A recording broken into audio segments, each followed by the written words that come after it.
નમસ્કાર. ચાલો આજે એક એવા એન્જિનની વાત કરીએ જેનું સ્વિચ આપણા જન્મ પહેલાં જ ચાલુ થઈ જાય છે અને જીવનભર એક સેકન્ડ માટે પણ બંધ નથી થતો. જી હા, આજે આપણે વાત કરવાના છીએ માનવ શરીરના સૌથી અદ્ભુત પાવરહાઉસ આપણા હૃદય વિશે. એ માત્ર એક અંગ નથી, પણ એક એવો સ્માર્ટ પંપ છે જે આપણને જીવંત રાખે છે. તો ચાલો ને એક સવાલથી શરૂઆત કરીએ. શું કોઈને ખ્યાલ છે કે આપણા શરીરમાં સૌથી વ્યસ્ત અંગ કયું છે? એવું કયું ઓર્ગન છે જે ક્યારે આરામ નથી કરતું? 24 કલાક 7 દિવસ કામ, કામ કામ ને બસ કામ. જવાબ કદાચ મનમાં આવી ગયો હશે, પણ એ જે રીતે કામ કરે છે ને, એ જાણીને ચોક્કસ નવાઈ લાગશે.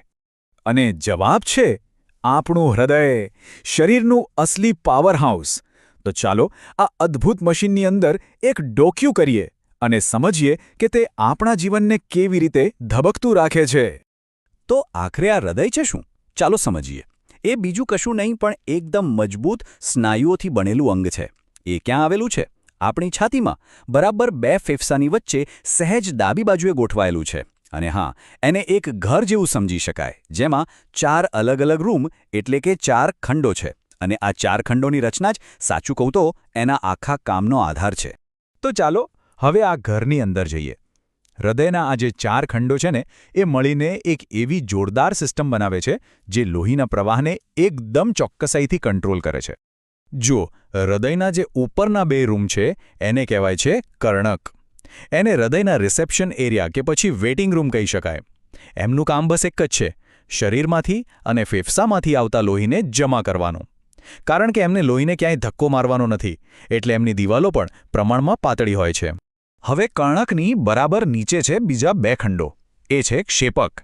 જો કર્ણક રિસેપ્શન એરિયા હોય તો ક્ષેપકને હૃદયના પાવરફુલ એન્જિન રૂમ કહી શકાય. કેમ કે એમનું જ કામ છે લોહીને પૂરા ફોર્સથી ફેફસા અને આખા શરીરમાં પંપ કરવાનું. તો ટૂંકમાં યાદ રાખવું હોય તો બસ આટલું જ. ઉપરના ખંડો એટલે કે કર્ણક લોહીને રિસીવ કરે છે અને નીચેના ખંડો એટલે કે ક્ષેપક એને બહાર પંપ કરે છે. એક જાણે ઇનકમિંગ ડિપાર્ટમેન્ટ અને બીજું આઉટગોઈંગ. આટલું સિમ્પલ ડિવિઝન જ હૃદયને સુપર એફિશિયન્ટ બનાવે છે. પણ અહીંયા એક મજેદાર વાત છે. આપણું હૃદય છે ને, એ ખરેખર તો 1માં 2 પંપ જેવું છે. જમણી બાજુ અને ડાબી બાજુ બંનેનું કામ બિલકુલ અલગ છે. જમણી બાજુ શું કરે?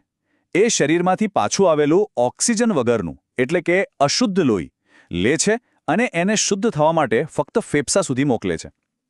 જ્યારે ડાબી બાજુનું કામ એનાથી ઉલટું છે. એ ફેફસામાંથી આવેલું તાજું, ઓક્સિજનથી ભરપૂર લોહી લઈને એને આખા શરીરમાં પહોંચાડે છે. સારું, તો આપણને રચના તો સમજાઈ ગઈ. હવે એ જોઈએ કે આખી સિસ્ટમ કામ કેવી રીતે કરે છે. ચાલો એક કલ્પના કરીએ કે આપણે લોહીના એક કણ સાથે છીએ અને એની આખી મુસાફરીને જોઈએ. આ આખી સફર માત્ર એક જ વસ્તુથી શક્ય બને છે: હૃદયનું સતત સંકોચાવવું અને ફેલાવવું.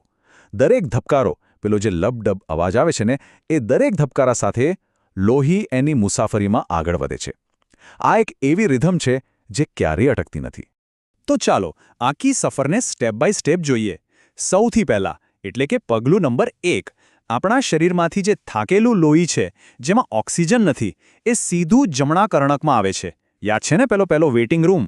પછી સ્ટેપ 2, ત્યાંથી લોહી નીચે જાય છે જમણા ક્ષેપકમાં.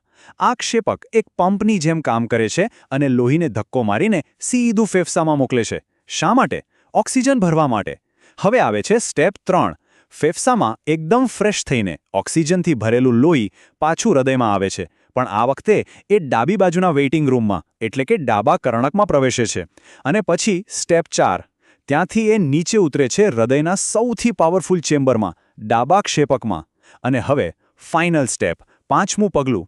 આ શક્તિશાળી ડાબુ ક્ષેપક એટલા જોરથી પંપ કરે છે કે આ શુદ્ધ લોહી માથાના વાળથી લઈને પગના નખ સુધી શરીરના દરેક ખૂણે પહોંચી જાય છે. અને બસ આ ચક્ર ચાલતું જ રહે છે, દરેક ધબકારા સાથે આખી જિંદગી. તો અશુદ્ધ લોહીને લઈને ફેફસામાં મોકલવું અને પછી ત્યાંથી શુદ્ધ લોહી લઈને આખા શરીરમાં પહોંચાડવું, આ જે 2 ભાગની આખી પ્રોસેસ છે ને, એને જ આપણે રક્ત પરિભ્રમણ કહીએ છીએ. અને આ એવી પ્રક્રિયા છે જેના વગર જીવનની કલ્પના પણ ન કરી શકાય. અહીંયા એક બહુ જ રસપ્રદ વાત છે. હૃદયના 4 ખંડોમાંથી ડાબા ક્ષેપકની જે દિવાલ છે, એ સૌથી જાડી અને સૌથી મજબૂત હોય છે. કોઈ વિચાર આવે છે કે આવું કેમ હશે? કારણ એકદમ સીધું અને સરળ છે. જમણા ક્ષેપકને લોહી ક્યાં મોકલવાનું છે?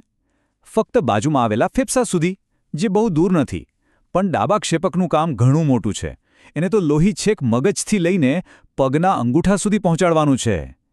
આટલા લાંબા અંતર સુધી લોહીને પહોંચાડવા માટે જબરદસ્ત તાકાત જોઈએ, અને બસ એટલા માટે જ એની દિવાલો કુદરતી રીતે જ સૌથી મજબૂત અને જાડી હોય છે.